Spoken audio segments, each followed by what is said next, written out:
Hi, I'm Alexandra, and this is my exclusive interview for Metdaan. And today I'm going to answer a few of the questions you guys had from me on Instagram.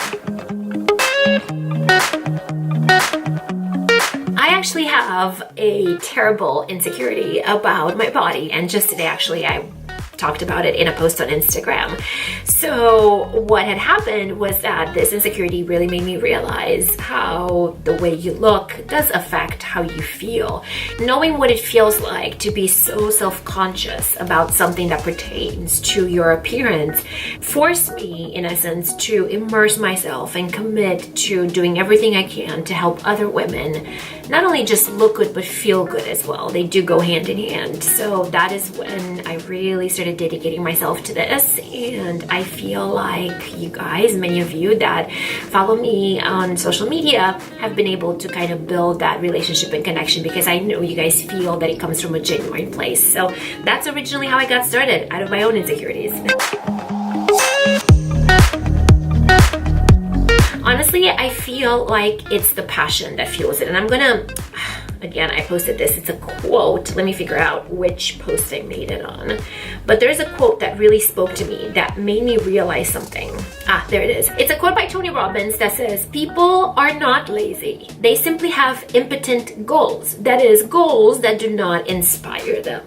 So getting back to the question, really what fuels me is a desire I have, my end goals. We're not naturally wired with willpower. It's something that we have to exercise like you would any other muscle in your body. And I feel like if you find yourself, of course there are off days, but if generally speaking you find yourself without that willpower and motivation and desire and perseverance and whatnot, it doesn't mean you are lazy. It doesn't mean that you're any less than anybody else. What that tells somebody like me, for example, is that you perhaps haven't found what your soul really wants. So honestly, it's the passion for what I do and the desire to continue doing it that gives me the strength to keep doing what I do.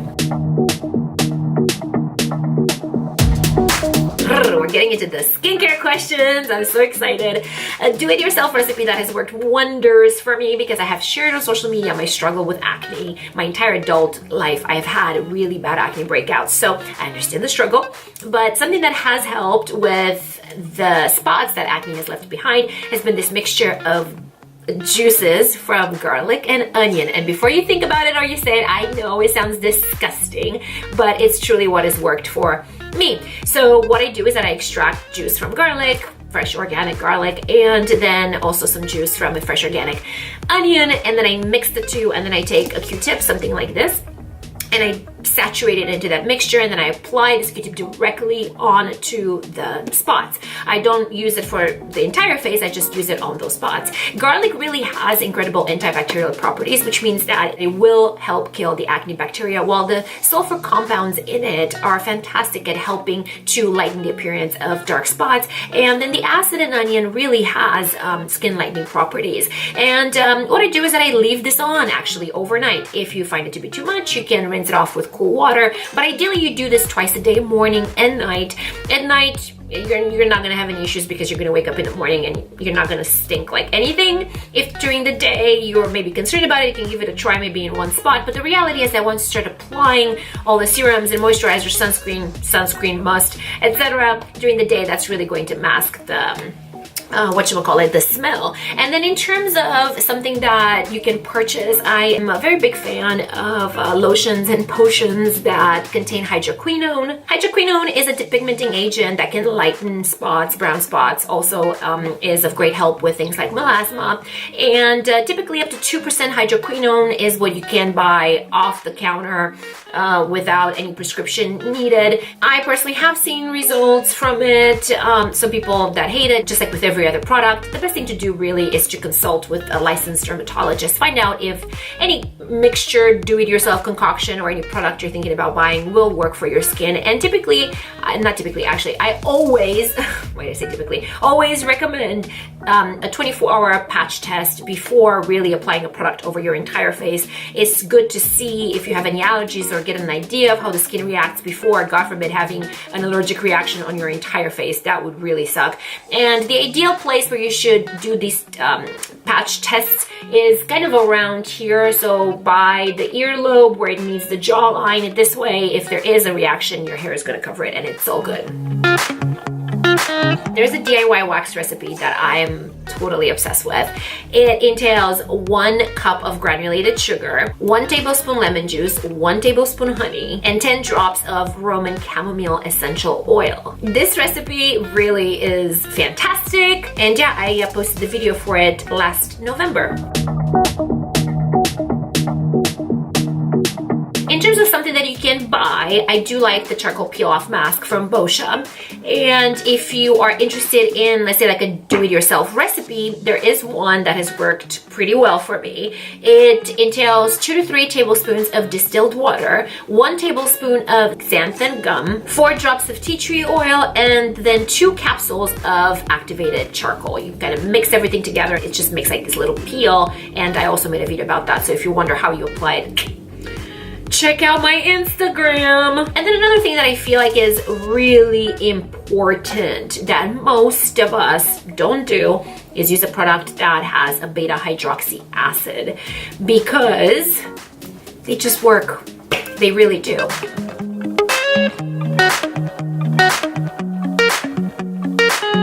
First, I would avoid over shampooing or shampooing too often.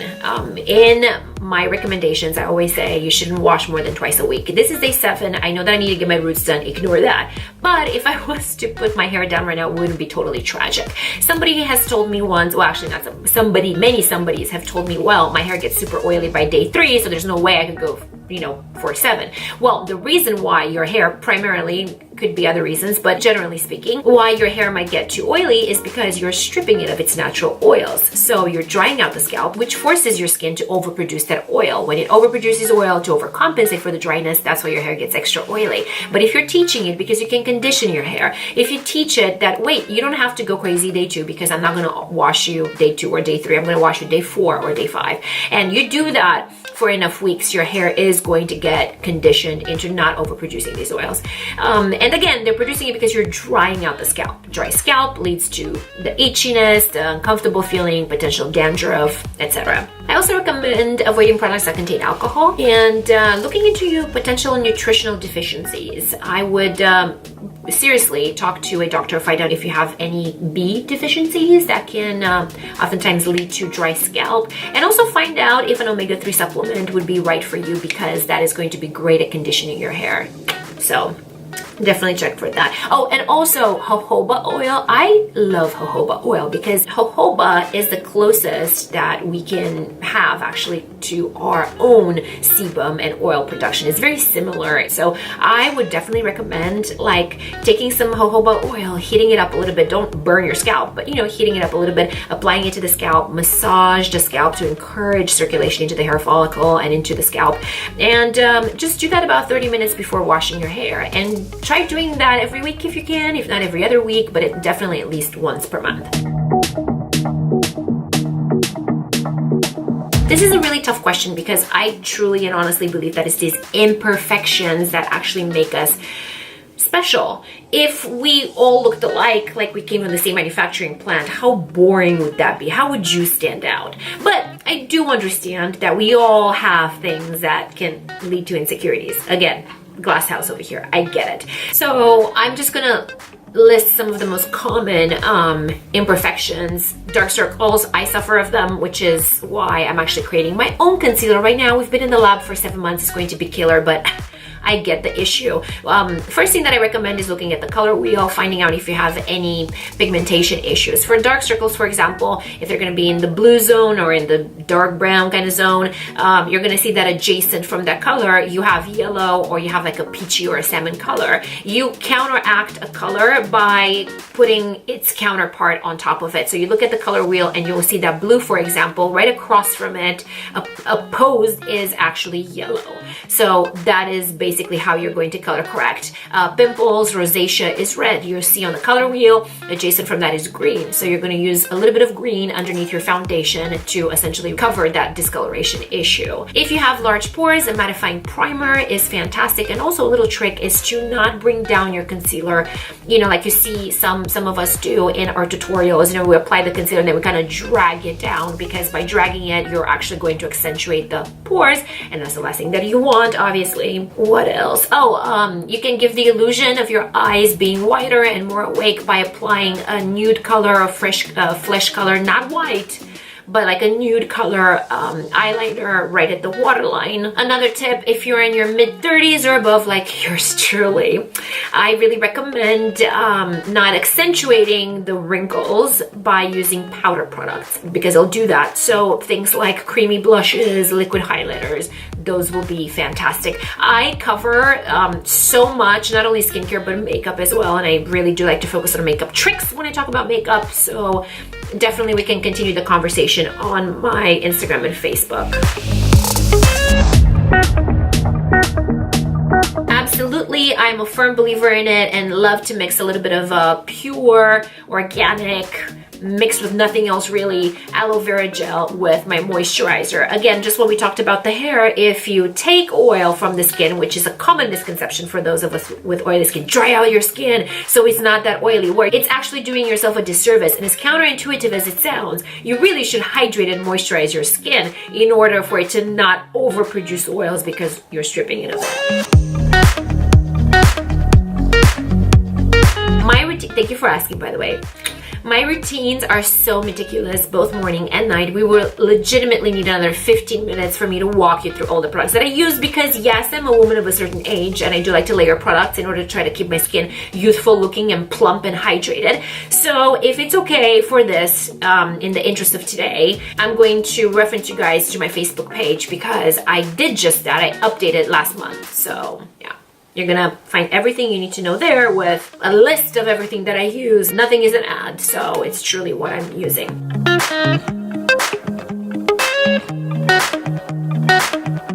Great question. Always, and I mean always, a very gentle cream or gel cleanser. I vote on the soap. And the reason for that, though it's soap or a facial cleanser or gel that foams, the reason I don't prefer that is because those foaming agents will strip skin of its natural oils. And again, dried out skin is the language for acne and premature aging. So no ma'am, no thank you.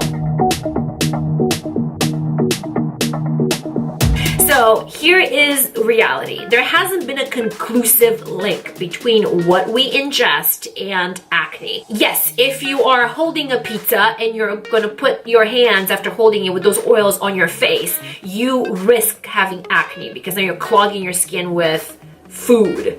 But there hasn't been a conclusive link between what we eat and acne. However, there are certain things that are pertaining with nutrition that affect acne. Things like inflammation in the body. That is actually one of the top 2 reasons why we break out. So a low inflammatory diet typically tends to do very well. Hormone imbalances, that's also one of the top 2. But to speak about the inflammation and about the foods that we eat, having a diet that encourages lowering the inflammation in the body is fantastic, as well as dairy. The reason for dairy is that a lot of times the cows are fed growth hormones and things of that nature. It's part of their diet. Then they give you that milk and then you drink it, and then those hormones will interact with your hormones. It's going to be like a crap show, and that is going to show up on your face. Realistically speaking, well, I'm Romanian, so cheese is part of the staple diet. It's like you wake up, you have a little cheese with your eggs, a little feta cheese, you know, for a lunch, you put some cheese over your pasta or a sausage or whatever you're eating. At night, you have like 3 layers of cheese in everything that you eat, because it's the staple diet. So it was really difficult for me. I didn't cut it out. I'm not a proponent of cutting things out, but I am a proponent of cutting down. And ever since I've cut down on dairy, I have seen the difference on my skin. So try to cut down on dairy, and overall try to be on a lifestyle that is low in inflammation factors.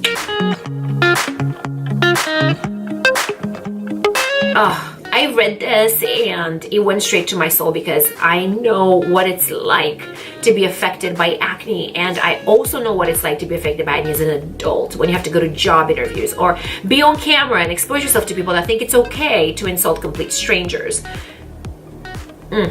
But what I would say to somebody dealing with acne right now is have faith. It can be cured. Or if you're somebody like me, for example, that truly has very bad acne skin, it can be manageable, and I am proof of that, and I share all my tips and tricks with you guys always. Acne does not define you. It doesn't make you any less pretty, even though you may feel like it does. The reality is, it doesn't. So just focus on keeping your skin clean, hydrated, and moisturized, because there's a difference. Hydration pertains to the water content inside the skin, while moisturization relates to the oil that is produced. So hydrate, moisturize, keep your skin clean, try not to pick a low inflammatory diet, cut down on the dairy, talk to a dermatologist, and just work on your self-confidence. It truly is. If you have the end in sight and you know that doing these things will yield results, because really these things combined, they work. You may not see it right away, it may take some time. Like me, I had to learn to be patient, but they do work. So have faith in that, do all the right things, know that it does not define you, and just work on your self-confidence and self-esteem, because that confidence will shine through and you'll be more bright and more powerful and potent than any blemish you may have on your face. So those are some of the questions that I really wanted to tackle today. I hope that you guys learned something new or perhaps got inspired by something that I said. At least if nothing else, hopefully you got encouraged to really take care of your skin. I'm so grateful for the opportunity of being in front of you and answering these questions. And then anything else you guys would like to talk about or like to learn or know about, then definitely follow me on Instagram and like my page on Facebook. And I love you guys. Thank you very much for watching. I appreciate you, and hopefully I'll see you again very soon. Bye.